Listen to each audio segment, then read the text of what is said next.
5, 4, 3, 2, 1, and...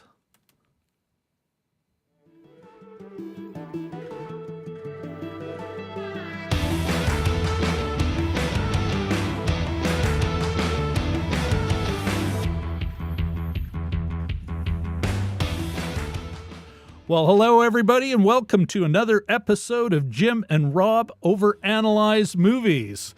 We've got a special show for you today. And a special guest star, Mr. Brian, our good friend Brian, or as you may know him, a Dragon Movie Guy.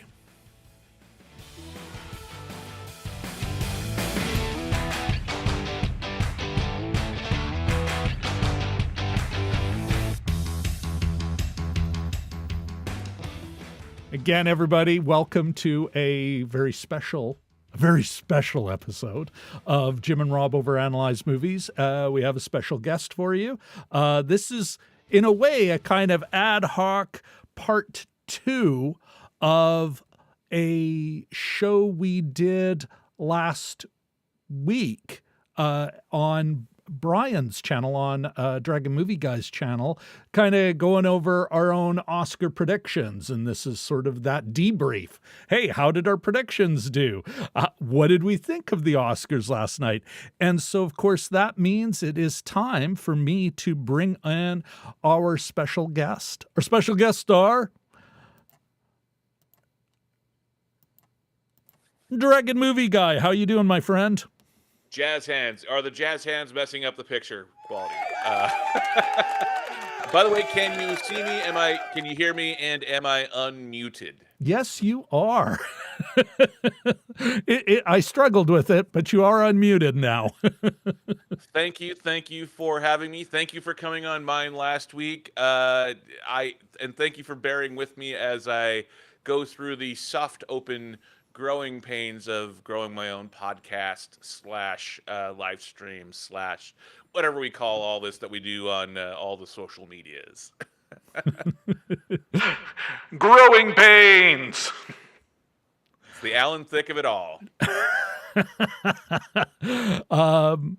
Yeah, Brian, great to have you on. Great to have you on the show.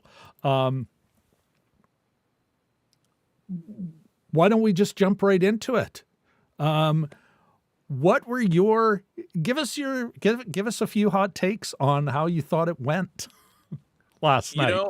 First off, let's start with the host. Chris Rock is who you hire when you want the host to be funny. Jimmy Kimmel is who you hire as host when you want it to be safe. Really? Yeah, and this is me saying this. And, I'm not saying Jimmy Kimmel is unfunny. And he's a Vegas guy. He is massively successful in his own right. I respect success to a certain extent. But, Chris Rock is the edgy, funny one. Jimmy Kimmel is the one that drops George, whatever his name is, the congressman from New York that lies a lot, jokes in the middle of the Oscars. He's the one that sticks in the topical political joke in the middle of a relatively non-political Oscars season. So that it's Jimmy Kimmel. Although I do got to give him credit because he did steal the joke that I made on our podcast last week about or not steal, but he also came up with the Encino Man reference. So which I didn't get.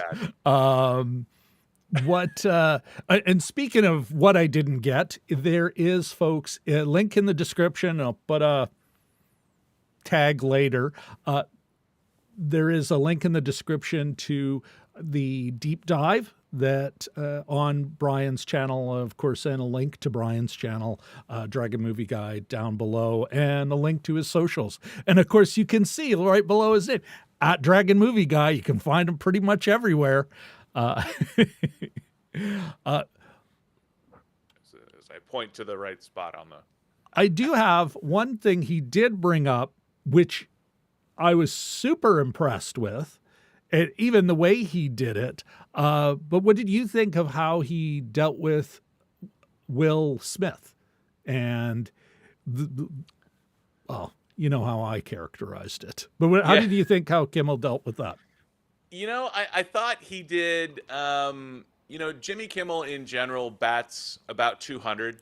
Like in baseball, if you hit 300, you go to the Hall of Fame. If you hit 200, you get sent to the minors. I always think of him as being a hitting 200 comedian. But I thought that he handled the Will Smith stuff well, especially considering he didn't make it the overwhelming focus. He dealt with it near the top of the show, but not at the top of the show. He called back a few times, but he didn't make a big deal out of it, which probably pleased the Oscars overlords and His the ABC employer? overlords. Yes, but the other thing is too. Look, it's you don't want to reward bad behavior. You don't want to make it all about Will Smith. He's doing his thing. He'll come back 9 years from now to the Oscars. Yada yada yada. But let's make it about what's going on tonight, sort of thing. I did like that portion of the how he approached it. So I thought overall he handled that part of it pretty well. Cool. All right. The other thing is I really like the pacing. The fact that they added in all 23 categories back into the show, and the pacing overall, the whole broadcast finished in a little over 3.5 hours, and he said that up front. I actually liked that because when you count in all of the extra stuff they added back in, and when you add in all of the paid promotional stuff for the Oscars Museum, which obviously is a must run. I thought the pacing was really well done overall. Cool. All right. Well, let's get to our predictions and what actually happened. Bear with me while I bring up our. Here, look at this. We got it. We got it already. Ooh, maybe I don't have it already. Just a sec here, my friend. Because always there's a technical issue. Not a techno crane. That would be awesome. Yes, you know what? You're absolutely right. That would be awesome. One day when we have 1 million subscribers and 1 million followers, we will have steady cams and techno cranes and everything we talk about. In the We cinematography almost have category. that stuff though, in a way, eh? Like, Yeah, if we had an automated drone controlled by AI, that would basically be the same thing. So that's probably not that far off. oh my goodness, this is. There we are. There we Yay. are. There's always that thing you put on wrong. Hey, when we turn into Austin Burke and we have 100,000 subscribers and we can have producers punching all the buttons for us. Exactly. All right, folks. This is what we got here, and we're going to start with Best Actor. And let me just grab. I did take notes. Now, of course, who won in the Best Actor category? Apparently, Brendan Fraser did. You know what, Brian? Starting right out of the gate, we both were with the Vegas bookies, and we both figured Brendan Fraser should win. If memory serves, I was like kind of lukewarm on whether or not he should win. How do you remember your take on who should win in this category?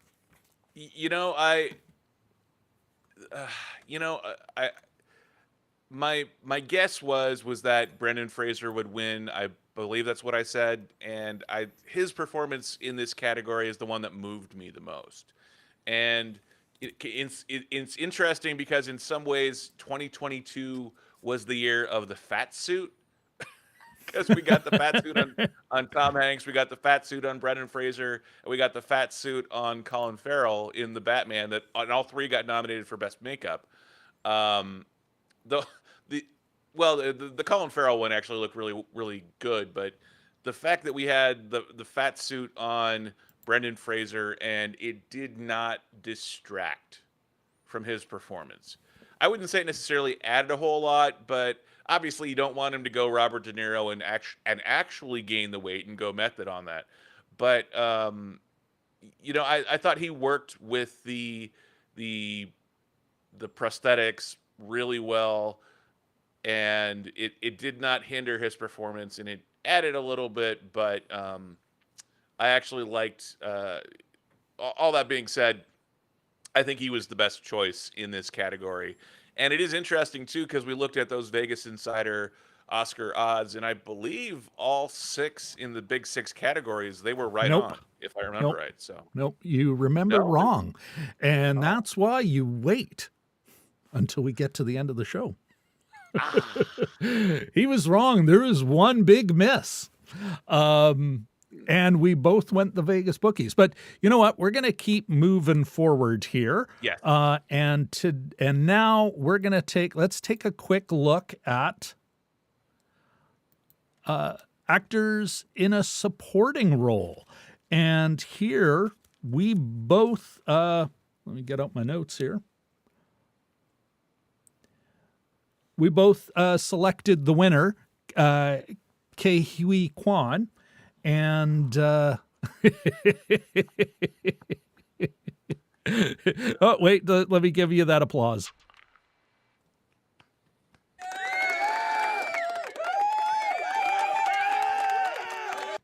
Actually, how about this?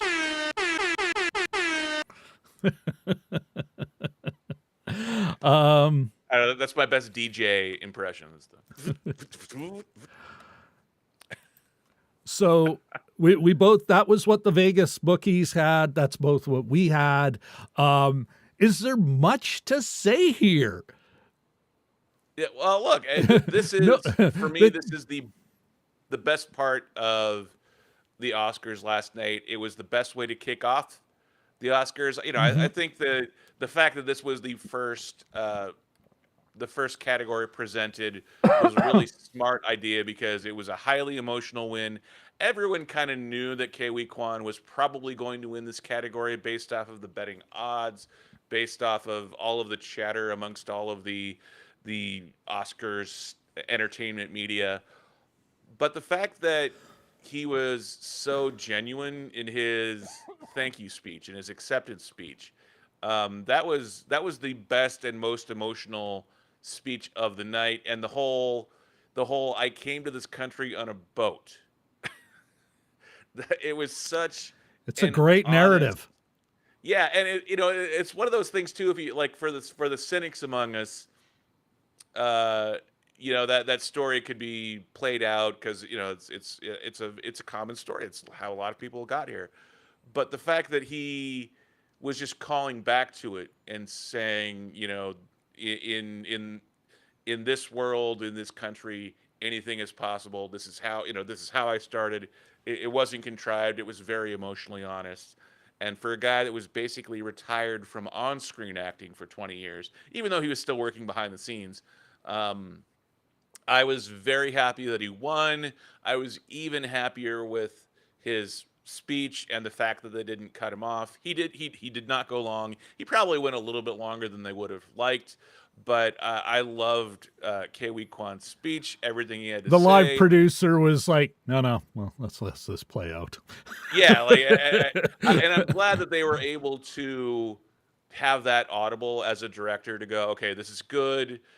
Yeah, and we can take time from somewhere else later on, but he's not he's not going on, he's not running on. All of this is real. It's within it's an acceptable 30-second overage, but Ke Huy Quan was what I think was the best performance in this category, the best accepted speech, and the best moment of the night. Fantastic. Moving forward, we're going to, of course, I've said it before, I'll say it again. Great story, but the Oscars are. All right. We're going to go to actress in a leading role. That's what we're doing here, folks. Make sure we can see everyone here on the screen. Of course, it was Michelle Yeoh, Cate Blanchett, Anna de Armas, Andrea Riseborough, and Michelle Williams. We both chose, although it was close, the Vegas bookies were kind of given almost even odds on Michelle Yeoh and Cate Blanchett, with the edge, not by a lot, but still by some, to Michelle Yeoh. We both went with Michelle Yeoh, and well, I'll be damned.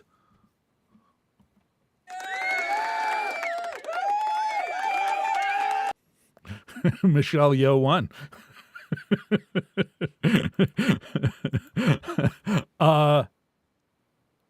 Any hot take, or is it really just a, hey, what a great example of a well-deserved win in what was a competitive field? I mean, even though I thought Tar was a slog, I was certainly not going, what a terrible performance. No, see, or even I did mediocre performance. I was, suitably impressed. I thought that they had the two best female lead role performances of the year. I did like Tar, but the biggest difference between the two was that we've seen performances like Tar, Cate Blanchett's in Tar before when it comes to Oscar-nominated films. I don't think anyone's ever seen, at least in a mass-released film of this level, what Michelle Yeoh did in Everything Everywhere All at Once, because as far as I can tell, that was all new territory. I mean, I'm sure someone somewhere has done something similar, but on that level and being on point the entire time and having to do that many different performances of the same character, but have it all tied together, and the entire film's success rests on her ability to keep her performances that controlled, that on point. She is the spine of a movie that goes to a lot of places. Let me ask you this, Brian. Yeah. One of the things you and I talked about it a bit, we talked about women talking and how Sarah Polley might have been denied a Best Director nomination. What about, were the wonderful performances in Women Talking also in a way denied, in part because who would you pick? There was, because it's such a, if there was an example of, hey, we need an ensemble award, maybe Women Talking is that example of, because how could you pick supporting versus lead versus Well, if you're talking about classifying the roles in Women Talking, I would say that there were 3 lead actresses. That ain't what I'm asking. No. I'm asking, do you think any of them were denied in part because it was such a strong ensemble piece? No, I don't think anyone was denied in Women Talking other than Sarah Polley. Okay. All right. Well, on that note, let me cue up the next one, and Okay. I'm claiming an audible here. We are going to find the Best Director. Ah, there we are. Here we are. Okay, Best Director. Of course, the winner was the Daniels, which was what we both went with. I know I struggled with the deserved versus who's going to get it because I have such a soft spot for the Fabelmans. At the same time, I was like, wow, I am impressed. I said I'd be impressed, and I am impressed that they chose them. Of course, Martin McDonagh, Steven Spielberg, and, my opinion of Todd Field and Ruben Östlund's and I'm like, wow, they were justly denied. Give me your take on this, on the results here. We were right, and the bookies were right. I think we were right to be right. I love the Daniel performance here. But part of this too is that directing is generally, say that again, a solitary category. It's not, you don't see a whole lot of directing teams that get up for Oscars. You don't see a whole lot of directing teams in general. It seems, if I remember right, like if you look back to the Coen brothers in the '90s, like when they were first sending in their movies for the Directors Guild, they had to list one of them, Joel or Ethan Coen, as the director because they didn't allow directing teams at the time. So the fact that now in 2022, 2023, we After the recognize a directing team. Wachowskis and, Yeah, you know, and we the Farrelly brothers and the uh, the uh, the brothers that directed Avengers Endgame. I like that we're we're able to see the people Russos. sharing and just the collaborative nature of filmmaking in general, but also having to be on the same page when you're deciding everything in a film. The fact that uh, especially a film that is this out there, that is this non-traditional in terms of storytelling, the fact that this is a directing team that is able to zero in and have that razor sharp focus on execution and storytelling is a true testament to how well the Daniels work together. I think they should have won. I'm glad they did win. The only thing is I did like all five of the nominees in this category, but I wish we could have seen Sarah Polley go head to head with the Daniels in this Yeah. category. I'm a huge Steven Spielberg fan. I love The Fablemans. I think it's there's so much about that film that I love and what he was saying about it. I do like Ruben Östlund. I think Todd Field did a good job with that performance. And Martin McDonagh, just in terms of classic Put a camera and aim filmmaking. it at Kate Blanchett. Wow, Yeah, magic. I'm a yeah, and directing that's why the fact that they genius. were nominated for best the fact that they were nominated for best editing really seemed incongruous to me because so much of that was long takes, You which know is what? minimalist editing. Yeah. Regardless, I would have loved to have seen Sarah Polley in the best director category. I do still think that in that category, the Daniels still would win or should win. Um, but I really would have wish we could have seen Sarah Polley Yeah. in best director category because I think she deserved the to be in the best director Yeah. category. You know what? It's interesting you bring that up. But two things. First of all, I want to walk back my trash talk of Mr. Ostland. You know what? It is a clear vision. Whereas I think Todd Field, interestingly enough, another interesting side note, Big League Chew, the chewing gum. Todd Field was one of the two creators. He was a bat boy in the, bear with me. He was a bat boy in major leagues. And him and, I can't remember the ball player, they created Big League Chew, which just, That's amazing. I used to chew Big League Chew in Little League 30 years ago. well, yeah, so. yes. How else are you going to get up to, you got to practice that jaw before you get your mouth cancer with actual jaw. Where was I, though? Oh, back to deserve to be in the category. Oh, my goodness. Roger Deakins was recently interviewed, and he commented regarding cinematography, saying the best ones haven't been nominated. And he thought Buddy, who did the cinematography in The Batman, should have. Of course, I was one of the ones where somebody mentioned Top Gun Maverick, and I'm like, yeah, no, that should be, there's a potential best cinematography winner. But of course the Oscars still not what I would call friendly to genre film unless it's oddball. So I hear what you're saying, and I am, though,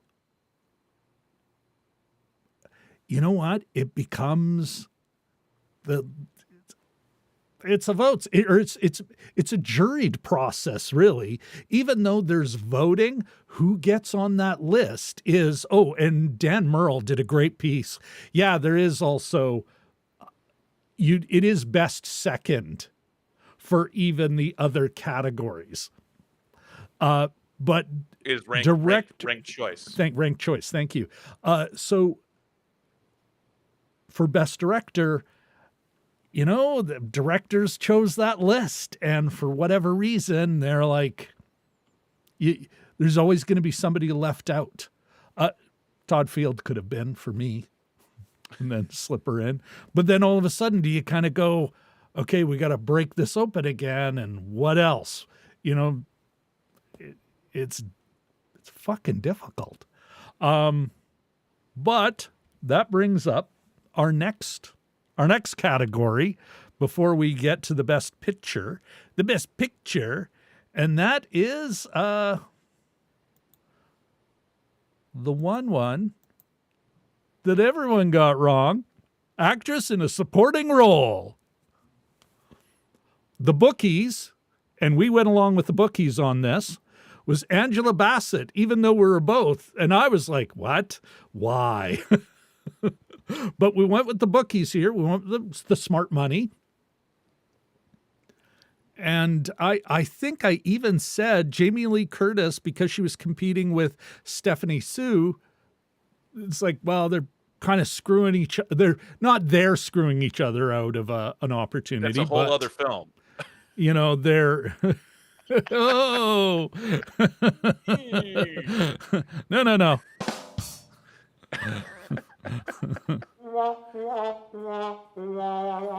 The rim shots versus the rim. Hey-o.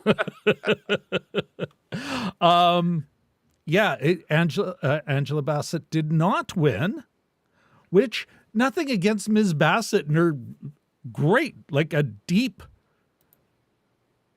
like all her work. But I'm glad that other performances, or that another performance, Jamie Lee Curtis specifically, won over that. I mean, as much as I care about any of this, sorry, any of this, I'm getting better at the You at can the swear on your censoring own myself. channel. You know what? I have the gizmo. I might as well use it. Plus, we are broadcasting during the day. Usually we're a late at night show, but it is broad daylight right now. This is true. And It's up Jim here and in Rob Canada, before dark. the sun is setting well after 7 p.m. now.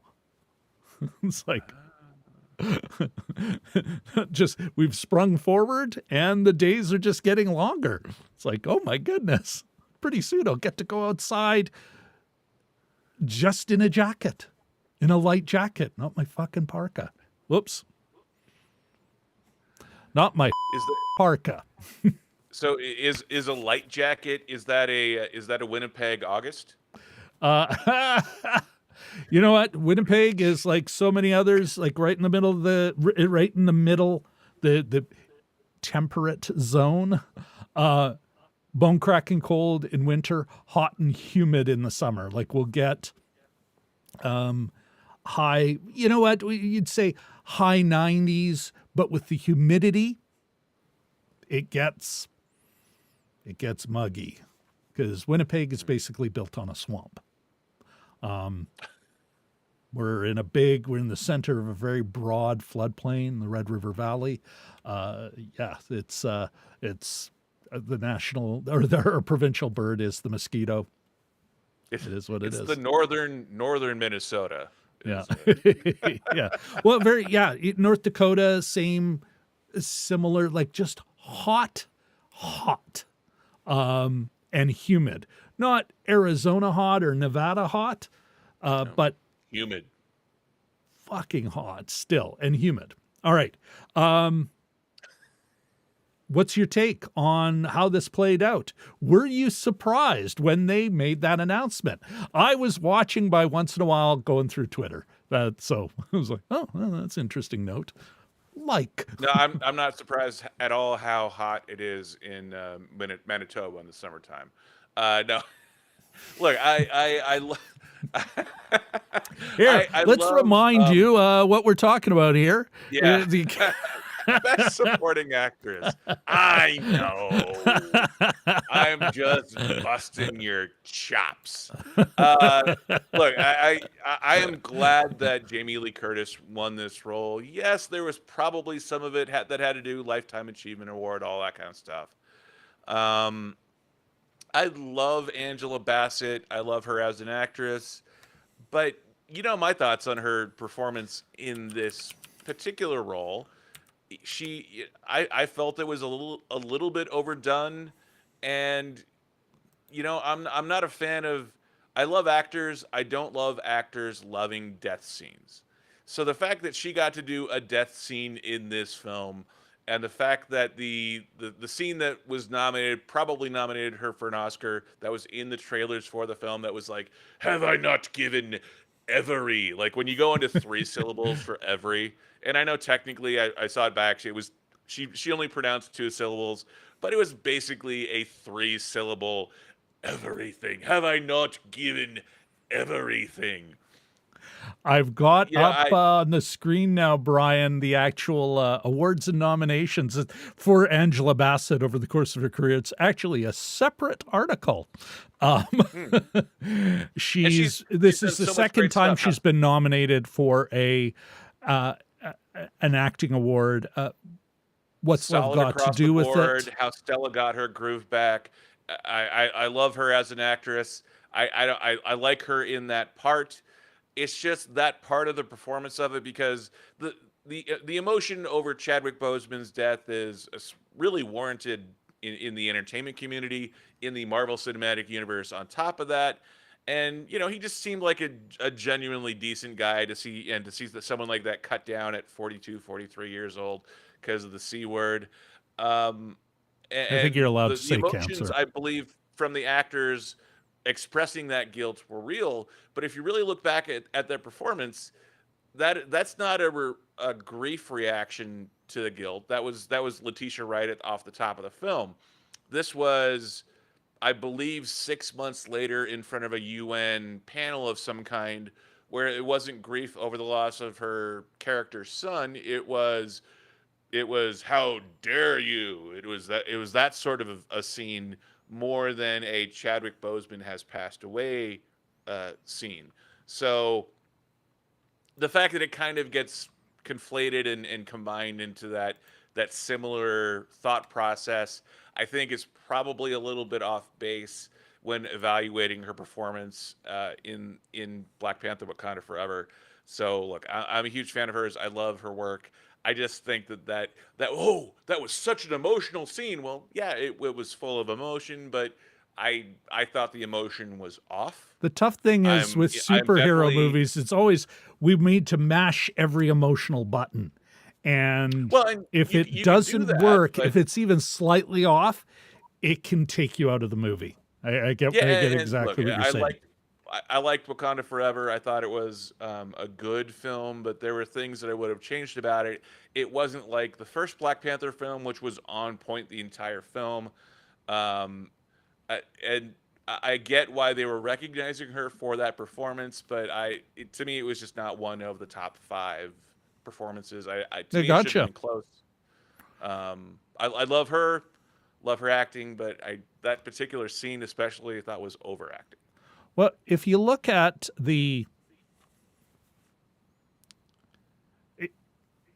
it's always difficult, right? How often is someone being nominated or given an award at times because it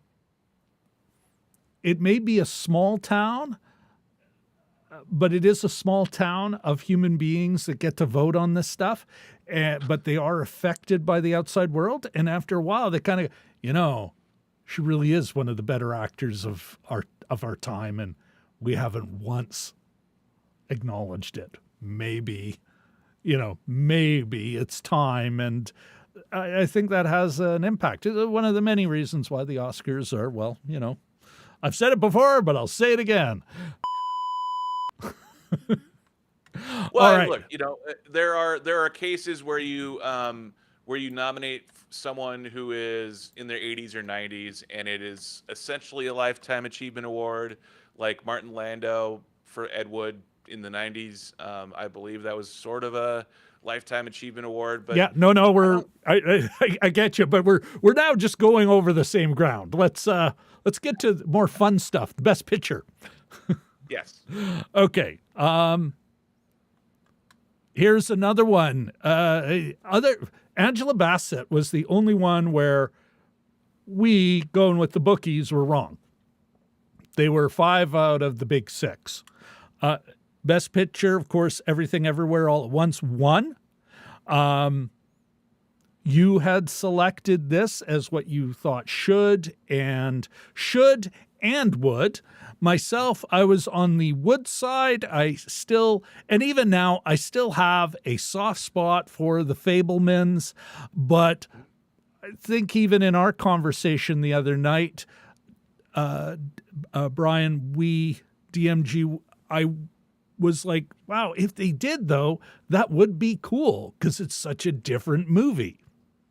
And they did. So what's your, give me a hot take. Give me a take, man. Everything Everywhere All at Once was and I'm not someone that says you absolutely positively should reward risky filmmaking. Oh, they took a risk.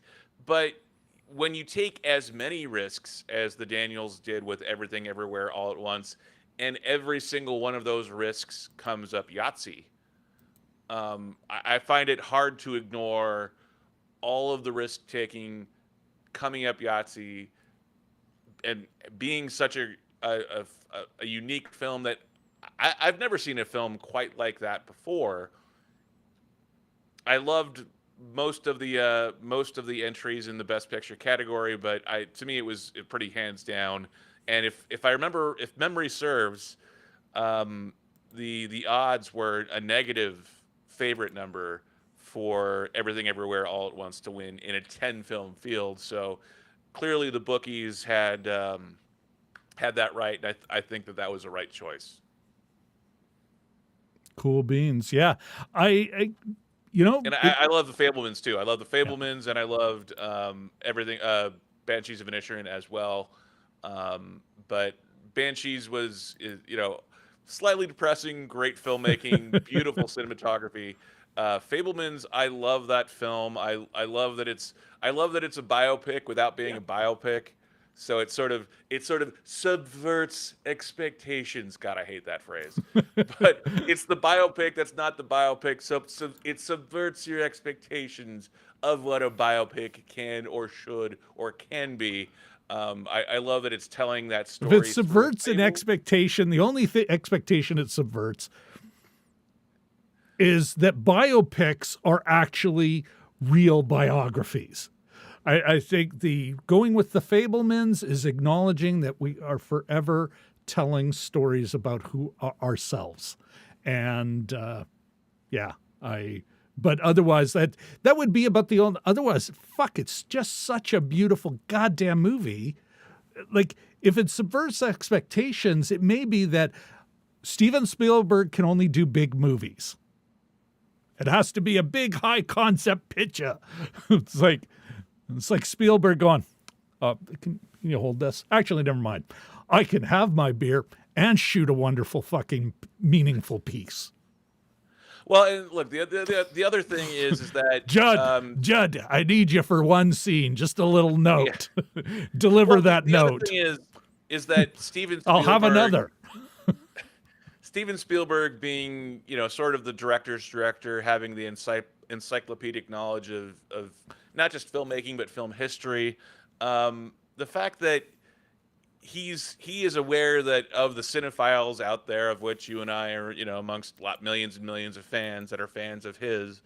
We've seen interviews with him. We've seen documentaries about him, and including him talking about his life. So a lot of this story isn't new. Developed and approved for his own product. Yeah, well, but we've seen a lot of this before when it comes to his life story.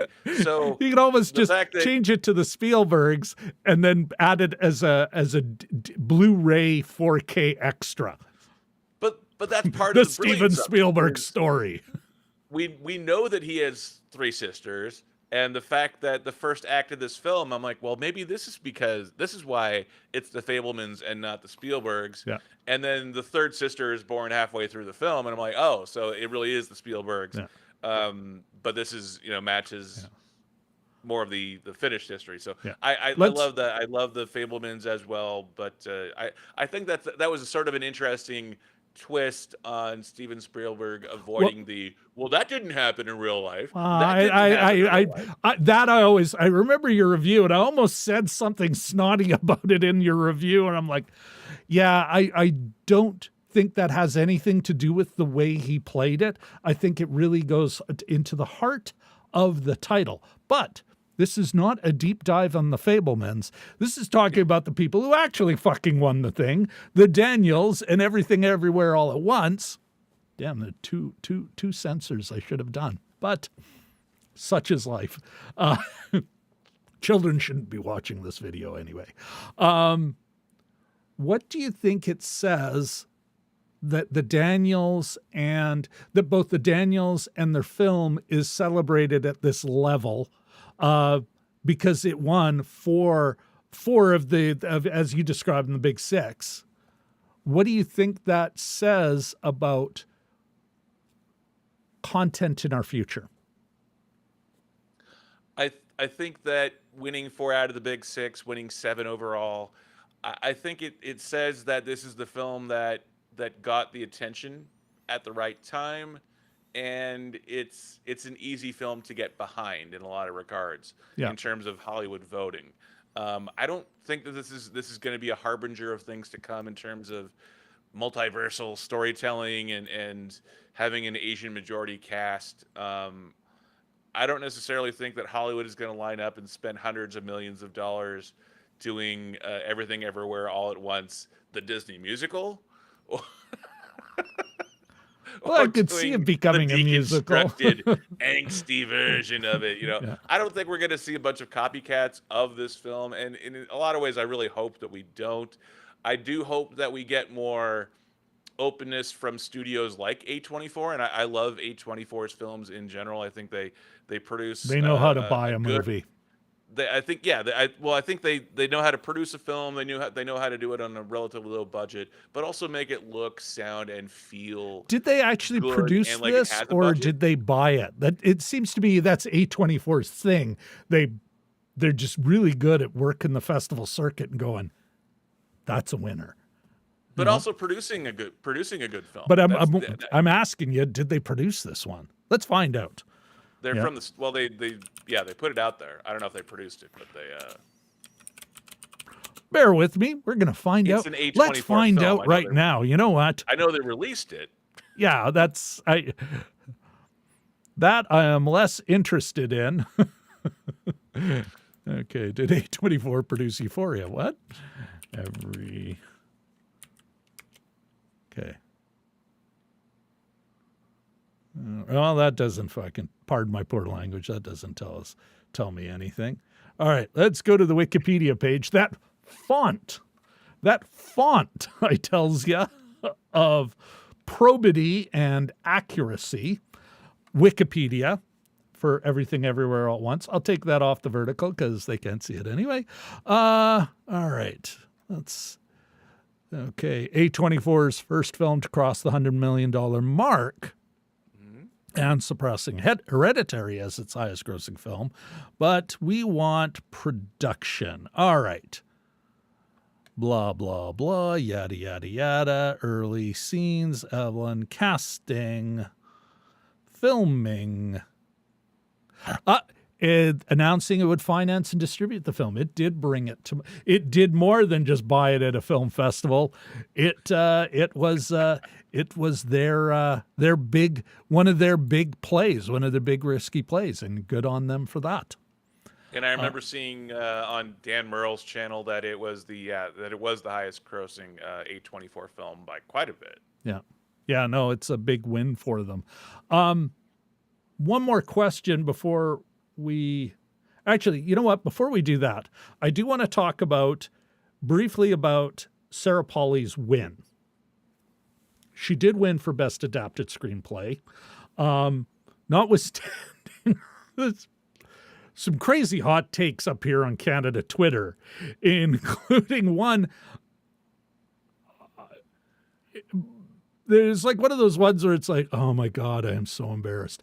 A Canadian director, actually,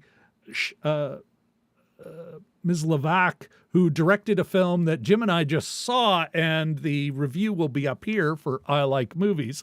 If The Fabelmans, here's I Like Movies in a nutshell, Brian. If you get a chance to see it, strongly recommend it. But if The Fabelmans is in a way the origin story of a filmmaker, of a filmmaking artist, I Like Movies is the somewhat darker origin story of a film critic, of a cineast and a film critic. And darker, I'm being a little facetious there, although it does have some emotional, it's got some emotional heft. I think I described them as gut punches. Anyway, she tweeted that if Sarah Polley wins, that she thinks Toronto should come out and, go to Bloor and West, a big intersection, come out and take over the streets just like they did for the Raptors. And it's like, oh my goodness. Is there that much popular interest in nobody's, the Canadian here's the thing. Toronto scene? Well, here's the thing. This is what kills me. It's like, I'm with you. Think Women Talking is a good and important film. But as film has been waning, the big movies take over. No one's going to see, and I don't mean this, it's unfortunate. It's sad. It bums me out a little. But no one's going to see Women Talking. You know what? Unless you're in the scene, you're really a film fan, no one's seeing this movie. There's a reason the big streaming services fight over Friends. It's not the little indies that take up all the viewing space, viewing time. No one's going, wow, Wednesday's great, but fuck, it gets a lot of viewing hours on Netflix. I don't have it here, but I actually, for March 12th, for yesterday, the top 10 things that were searched on Wikipedia for that day, I do have it here. Here's, boy, I'm going to get to shit on a terrible take on Wikipedia, on Twitter, and on the Oscars, all at the same time. Bear with me. Shitting everywhere, all at once. Absolutely. Exactly. All right. Well, so, wait. So here's the thing. The top 10. Number one. Do you want me to start from the bottom or the top? Sure. Okay. There's a binary, not I'm going to do it anyway, but start from the bottom or the top? I said sure, yes. The bottom or the top? Okay, Oh. I'm obvious. You're not paying attention, so I'm just going to keep talking. I'm so a bottoms number 10, guy, so yeah, start Scream at the bottom. 6, then Cleopatra, number 7, or number 8, Pakistan Super League, cricket, then Everything Everywhere All at Once, then the Academy Awards, then Jenna Ortega.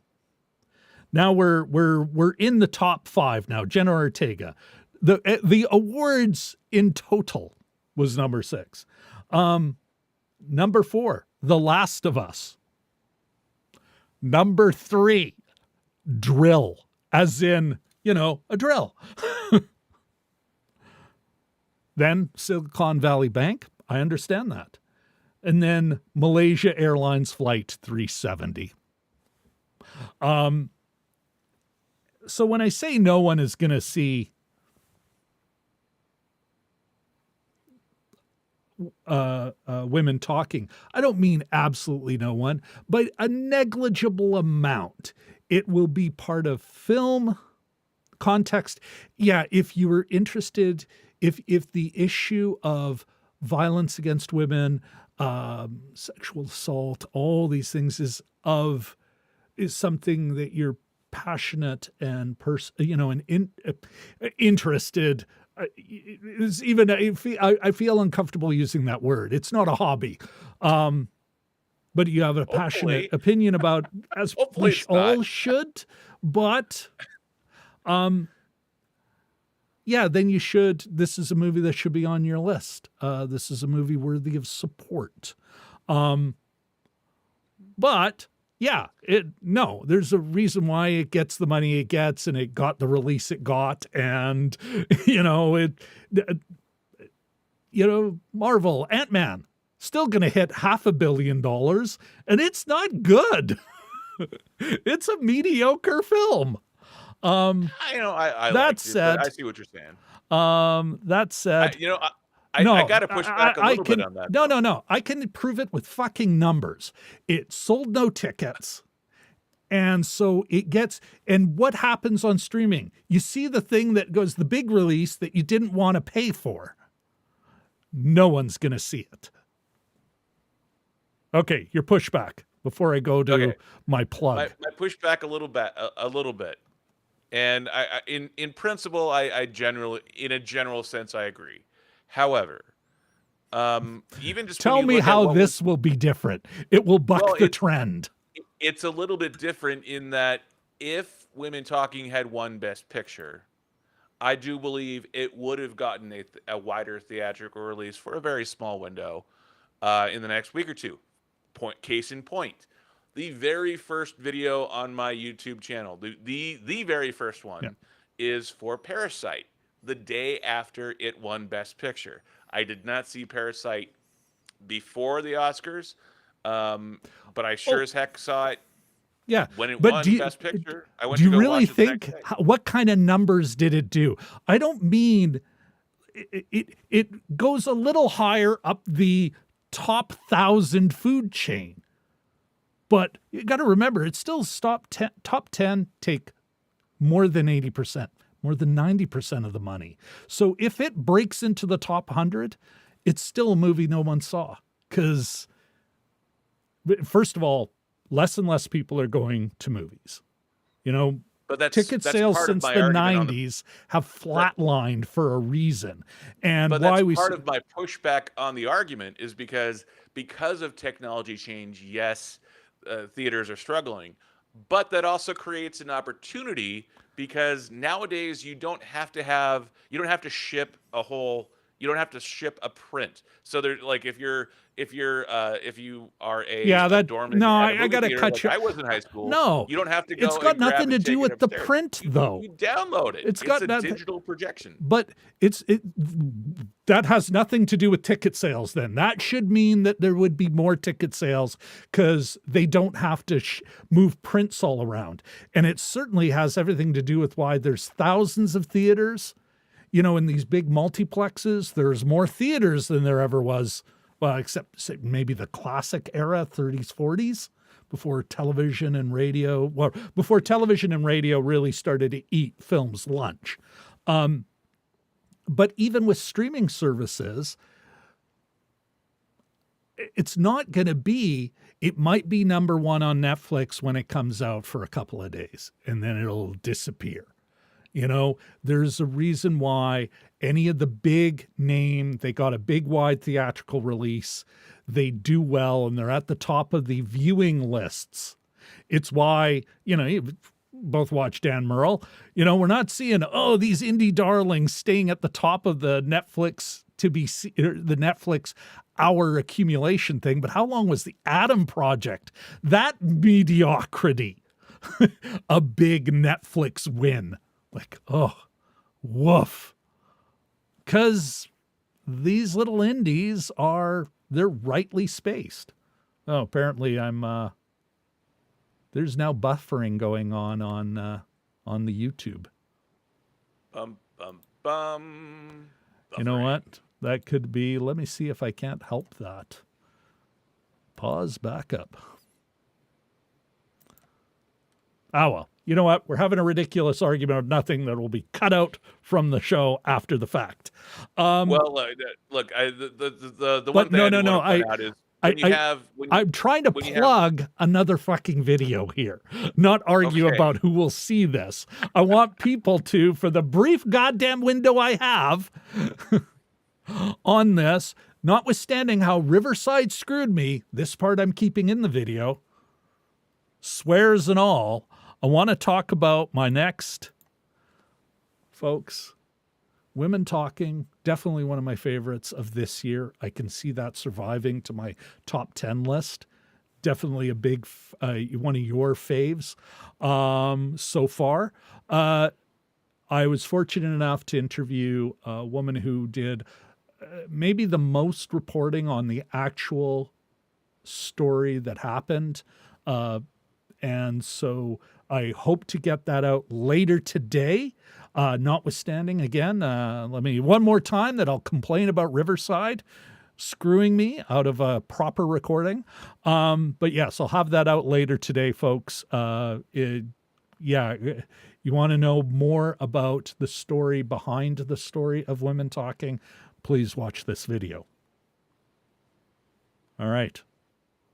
Where the hell am I here? Okay. You and I are going to come back to, you and I, Brian, are going to come back and do a show on box office and indie film, and we will reconvene on this argument because I think it's a worthy discussion, and you don't feel the way I do, so definitely need your opinion on that. But otherwise we're going to cut that part short because that's not what we're really here for, is to argue about a film that wasn't even in our big six, except for the last one. And it doesn't sound like you were saying it deserved Best Picture. You felt Everything Everywhere All at Once was the hands down. That was your big winner. Yeah, I loved Women Talking. I did not like how they treated August as a character, but it was a great film. Oh, really? Yeah. I have major problems with how they treat the character of August in Women Talking. No. What do you... Everything Everywhere All at Once. Yeah, that's what I'm saying. Okay, all right, you're not... Okay. Well, I'm missing the joke in there. Yeah, I don't know what you're talking about. No clue. Let's... Brian, what do you got? What do you got coming up? What are you excited about? I am excited about continuing the live streams. The live streams are a relatively new evolution of Dragon Movie Guy, the channel, and it is a little bit of a growing pain, a little bit of a growing process. I am, yes, a noob at the live stream process. So thank you for everyone who has watched those videos. And I can't. Yeah, we get it. I'm working on it. I'm working on all that stuff. So I have more live streams planned out for the next couple of weeks. Very cool. What's the next one? What's the next one and when? This week sometime. Hopefully guests are still TBA, but emails are out, and it would be similar. Can we get a hint of the subject? Oscar themed. Great. All right, folks. The next day or two. His link is down in the description. Click on it or search at Dragon Movie Guy. Follow, subscribe, hit the little ring that little bell, and I guess that'd be a plug for my own show.